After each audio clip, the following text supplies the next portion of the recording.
সুখবর সরকারি কর্মচারীদের জন্য এইমাত্র খসড়ায় স্বাক্ষর ২ মার্চ থেকে কার্যকর নবম পে স্কেল। বিস্তারিত জানুন পুরো ভিডিওতে। আসসালামু আলাইকুম। আপনি যদি একজন সরকারি কর্মচারী হয়ে থাকেন তাহলে পে স্কেলের সর্বশেষ আপডেট পেতে চ্যানেলটিকে সাবস্ক্রাইব করুন এবং ভিডিওতে লাইক দিন। দৈনিক আজকাল ২০৩-২০২৬। সুখবর দিয়ে শুরু করা যাক। আজ দেশের লক্ষ লক্ষ সরকারি কর্মকর্তা-কর্মচারীর প্রত্যাশার অবসান ঘটিয়ে নবম পে স্কেলের খসড়ায় আনুষ্ঠানিকভাবে স্বাক্ষর করেছেন প্রধানমন্ত্রী তারেক রহমান। দীর্ঘ সময় ধরে চলা আলোচনা, পর্যালোচনা ও হিসাব নিকাশের পর অবশেষে সরকার এই গুরুত্বপূর্ণ সিদ্ধান্তে পৌঁছেছে। আজকের এই স্বাক্ষরের মধ্য দিয়েই স্পষ্ট হয়ে গেল, নবম পে স্কেল আর শুধু আলোচনা নয়, এটি এখন বাস্তবতার পথে। সরকারের পক্ষ থেকে জানানো হয়েছে, আগামী ২ মার্চ থেকেই এই নতুন পে স্কেল কার্যকর হতে যাচ্ছে। আজকের এই সিদ্ধান্ত শুধু একটি প্রশাসনিক ঘোষণা নয়, বরং এটি দেশের কর্মজীবী মানুষের জন্য একটি বড় আস্থার বার্তা। সরকারি সূত্র জানাচ্ছে, বর্তমান মূল্যস্ফীতি, জীবনযাত্রার ব্যয় এবং নিত্যপ্রয়োজনীয় পণ্যের বাজারদর বিবেচনায় নিয়েই এই পে স্কেলের কাঠামো চূড়ান্ত করা হয়েছে।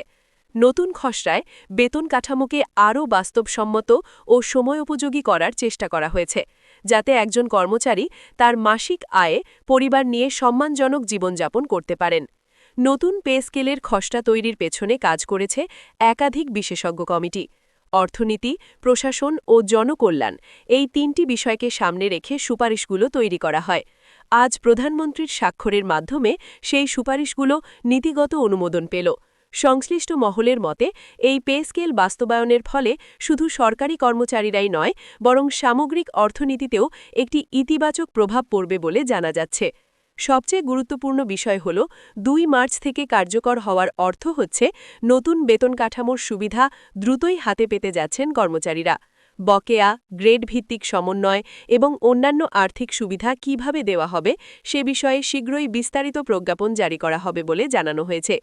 অর্থ মন্ত্রণালয় ইতোমধ্যেই প্রয়োজনীয় প্রস্তুতি সম্পন্ন করেছে। এই পে স্কেলে নিম্ন ও মধ্যম গ্রেডের কর্মচারীদের দিকে বিশেষভাবে নজর দেওয়া হয়েছে বলে জানা গেছে। দীর্ঘদিন ধরে যেসব গ্রেডে বৈষম্যের অভিযোগ ছিল, নতুন কাঠামোতে সেগুলো দূর করার চেষ্টা করা হয়েছে। পাশাপাশি পদোন্নতি, ইনক্রিমেন্ট এবং বার্ষিক আর্থিক সুবিধাগুলোকে আরও স্বচ্ছ করার পরিকল্পনাও রাখা হয়েছে। সরকারি কর্মচারীদের পাশাপাশি অবসরপ্রাপ্ত ও অবসরগামীদের বিষয়টিও গুরুত্ব পেয়েছে এই খসড়ায়। পেনশন কাঠামোর সঙ্গে নতুন পে স্কেলের সামঞ্জস্য বজায় রাখার বিষয়টি বিবেচনায় রাখা হয়েছে, যাতে ভবিষ্যতে অবসরকালীন সুবিধা নিয়ে কোনো জটিলতা না তৈরি হয়। এতে বর্তমান কর্মচারীরা যেমন উপকৃত হবেন, তেমনি ভবিষ্যৎ অবসরপ্রাপ্তরাও আর্থিক নিরাপত্তা পাবেন। আজকের এই সিদ্ধান্তকে অনেকেই নতুন সরকারের একটি সাহসী ও জনবান্ধব পদক্ষেপ হিসেবে দেখছেন, কারণ অর্থনৈতিক চ্যালেঞ্জের মধ্যেও সরকার কর্মজীবী মানুষের পাশে থাকার বার্তা দিয়েছে। প্রশাসনিক দক্ষতা বৃদ্ধি, কাজের প্রতি আগ্রহ বাড়ানো এবং দুর্নীতি কমানোর ক্ষেত্রেও এই পে স্কেল একটি ইতিবাচক ভূমিকা রাখবে বলে বিশ্লেষকদের ধারণা। সব মিলিয়ে বলা যায়, নবম পে স্কেলের খসড়ায় আজকের স্বাক্ষর একটি নতুন অধ্যায়ের সূচনা। এখন সবার নজর চূড়ান্ত গেজেট ও বাস্তবায়নের প্রক্রিয়ার দিকে। কিভাবে, কোন ধাপে এবং কোন সুবিধাগুলো আগে কার্যকর হবে সে বিষয়ে বিস্তারিত জানতে অবশ্যই পুরো ভিডিওটি দেখুন এবং আমাদের সাথেই থাকুন পরবর্তী আপডেটের জন্য। এখন প্রশ্ন উঠছে, এই নবম পে স্কেল বাস্তবায়নের ফলে বাস্তবে কী ধরনের পরিবর্তন আসতে যাচ্ছে?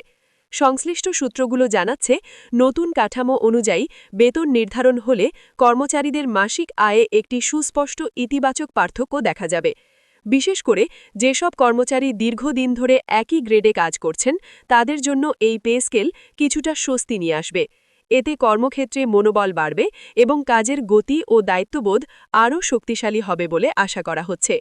এছাড়াও নতুন পে স্কেল কার্যকর হলে সরকারি চাকরির প্রতি তরুণদের আগ্রহ আরও বাড়বে বলে মনে করছেন সংশ্লিষ্টরা, কারণ বর্তমান বাস্তবতায় জীবনযাত্রার ব্যয় যেভাবে বাড়ছে, সেখানে একটি যুগোপযোগী বেতন কাঠামো অত্যন্ত জরুরি ছিল। সরকার সেই বিষয়টি গুরুত্ব দিয়েই সিদ্ধান্তটি নিয়েছে। ফলে প্রশাসনিক কাঠামো আরও দক্ষ ও গতিশীল হবে বলে ধারণা করা হচ্ছে। আজকের এই স্বাক্ষরের মাধ্যমে প্রধানমন্ত্রী তারেক রহমান আবারও স্পষ্ট করে দিলেন, সরকার কেবল নীতিগত ঘোষণা নয়, বাস্তবায়নের দিকেই এগোচ্ছে। নির্ধারিত তারিখেই নবম পে স্কেল কার্যকর করার প্রস্তুতি চলছে এবং সংশ্লিষ্ট দপ্তরগুলোকে প্রয়োজনীয় নির্দেশনাও দেওয়া হয়েছে। খুব শীঘ্রই বিস্তারিত গেজেট প্রকাশ হলে সব প্রশ্নের স্পষ্ট উত্তর পাওয়া যাবে। সবশেষে বলা যায়, আজকের এই খবর শুধু একটি দিনের শিরোনাম নয়, বরং এটি আগামী দিনের অর্থনৈতিক ও প্রশাসনিক বাস্তবতার একটি গুরুত্বপূর্ণ ইঙ্গিত। সরকারি কর্মচারীরা, অবসরপ্রাপ্তরা এবং চাকরি প্রত্যাশীরা সবার চোখ এখন পরবর্তী ঘোষণা ও প্রজ্ঞাপনের দিকে। নবম পে স্কেল নিয়ে আরও কী সিদ্ধান্ত আসে, কী সুবিধা যুক্ত হয় এবং বাস্তবায়নের পথচিত্র কেমন হয়, সেসব বিস্তারিত জানতে অবশ্যই পুরো ভিডিওটি দেখুন এবং আমাদের সাথেই থাকুন পরবর্তী আপডেটের জন্য।